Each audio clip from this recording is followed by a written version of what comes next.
Morning star pattern খুবই effective একটি pattern এবং এটি 3টে ক্যান্ডেল দিয়ে তৈরি হয়। যারা জানো না তাদেরকে অবশ্যই আমি ভেঙে ডিটেলসে বলবো। আর আমি সবার প্রথমে এই প্যাটার্নটার কথাই কেন বলছি, কারণ এটা সত্যিকারে খুবই মানে কি বলবো, খুব এফেক্টিভ একটা প্যাটার্ন। এটা একটা জিনিস বলে রাখি, এটা 1 মিনিটে ফর্ম হলে আমরা সাধারণত ট্রেড নিয়ে থাকি, কিন্তু এটা যখন 5 মিনিটে বা 30 মিনিটে যখন ফর্ম হবে তখন কিন্তু দারুণ এফেক্টিভ একটা প্যাটার্ন। সেই কারণে আমি এই ভিডিওর প্রথমেই আমি এই প্যাটার্ন সম্পর্কে আমি বলছি।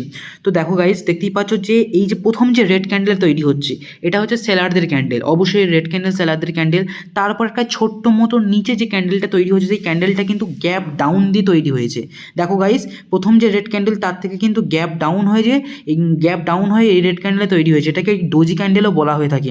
তারপর কি হয়েছে, এখান থেকে হালকা গ্যাপ আপ হয়ে যে গ্রিন ফর্ম করেছে, সেই গ্রিন ফর্মটা কি বোঝাচ্ছে, যে এখানটায় বায়াররা অ্যাক্টিভ হচ্ছে। ঠিক আছে, মার্কেটে সেলাররা পুশ করে মার্কেটকে নিচে নামার চেষ্টা করছিল, কিন্তু মার্কেট তারপর সেখান থেকে একটা বড় গ্রিন ক্যান্ডেল দিল এবং গ্রিন ক্যান্ডেলের যে ক্লোজিংটা, গ্রিন ক্যান্ডেলের যে হাইটটা দেখো, হাইটটা খেয়াল করো, হাইটটা কিন্তু রেড ক্যান্ডেলকে কভার করে দিয়েছে, মানে রেড ক্যান্ডেলের উপরে ক্লোজ হয়েছে।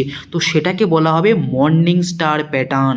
চলুন দেখে নিই যে চার্টে কিভাবে আমরা এটাকে নোটিস করব এবং এখানে কিভাবে আমরা ট্রেড নেবো। দেখতেই পাচ্ছ যেখানে বক্স করে দেখানো হয়েছে, এটাই হচ্ছে মর্নিং স্টার প্যাটার্ন। মার্কেট একটা ডাউন ট্রেনে চলতে থাকছিল, তারপর সেখান থেকে একটুখানি পুল ব্যাক নিয়ে উঠে আবার সেখান থেকে লোয়ার লো বানিয়েছে।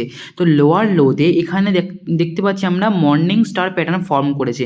দেখতেই পাচ্ছেন যে এখানে যে বড় রেড ক্যান্ডেলটা, তার নিচে একটা ছোট্ট রেড ক্যান্ডেল, যেটাকে বললাম যে ডোজি ক্যান্ডেল, তারপরে গ্রিন ক্যান্ডেল। মজার বিষয় হচ্ছে এখানে যে গ্রিন ক্যান্ডেল যেটা ফর্ম হয়েছে, এই যে গ্রিন ক্যান্ডেলটার যে হাইটটা, সেই হাইটটা কিন্তু আগের যে বড় রেড ক্যান্ডেলের কিন্তু রেড ক্যান্ডেলকে কিন্তু কভার করতে পারেনি। সুতরাং আমাদের ওয়েট করতে হবে এই যে গ্রিন ক্যান্ডেলটা দেখতে পাচ্ছ, যেটা হলুদ বক্স করে রয়েছে, এই গ্রিন ক্যান্ডেলের কাছে, এই গ্রিন ক্যান্ডেলের কাছে কিন্তু আমরা তখন এন্ট্রি নেব। আর স্টপ লস কিন্তু আমরা এই যে রেড ক্যান্ডেলের নিচে রাখবো। কেন?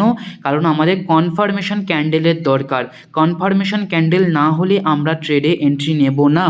এখন কনফার্মেশন ক্যান্ডেল কখন কোনটাকে বুঝবে যে কনফার্মেশন ক্যান্ডেল?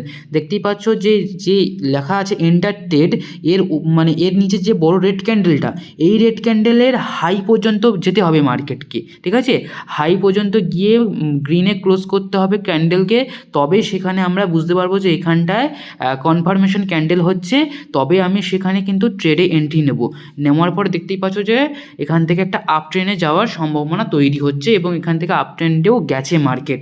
সুতরাং এটাই হচ্ছে গাইস মর্নিং স্টার প্যাটার্ন।